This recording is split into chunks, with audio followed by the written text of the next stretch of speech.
कल्याणमधील अँब्युलन्सचा मुद्दा साम टीव्हीने लावून धरल्यानंतर आरोग्यमंत्री प्रकाश आंबेडकरांनी या घटनेच्या चौकशीचे आदेश दिले. समितीने अहवाल दिल्यानंतर दोषींवर कारवाईचं आश्वासन त्यांनी साम टीव्हीशी बोलताना दिलं.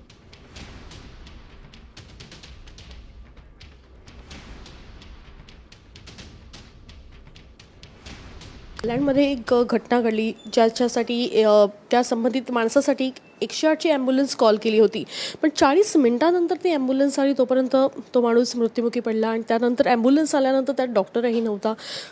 फार गैरसोय होती लोकांची. काय नेमकं म्हणणं आहे?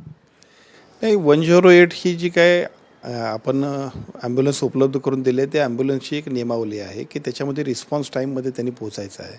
शहरामध्ये आणि ग्रामीण भागामध्ये 12 मिनिटांमध्ये आणि 30 मिनिटांमध्ये ग्रामीण भागामध्ये आणि शहरामध्ये 12 मिनिटांमध्ये पोचावं असं अपेक्षित आहे.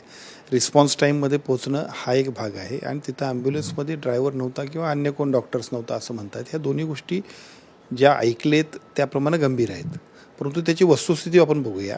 मी आजच डेप्युटी डायरेक्टर ठाणे त्यांना सूचना दिलेल्या आहेत. ते वस्तुस्थितीचा अहवाल देतील आणि जर अशा पद्धतीची घटना असेल तर निश्चित त्याच्यावरती कारवाई तर होईलच, पण केवळ कारवाईवर प्रश्न सुटणार नाही. सगळीकडच्याच ॲम्ब्युलन्समध्ये असा रिस्पॉन्स टाईम आणि तिथं उपस्थित असणारी मॅनपॉवर किंवा डॉक्टर्स हे सगळे वेळेवरती आणि योग्य पद्धतीने उपस्थित आहेत की नाहीत याबद्दलची सुद्धा आपण चौकशी करू. शासनाची प्राथमिकता ही सामान्य नागरिकांना आरोग्याच्या दर्जेदार माफक आणि मोफत सुविधा देणं आहे. दुर्दैवाने त्याच्यामध्ये जर काय आमच्याकडच्या यंत्रणेतून जर अशा पद्धतीची अनियमितता किंवा त्याच्या पद्धतीने जर दुर्लक्ष होत असेल तर ते गंभीर आहे.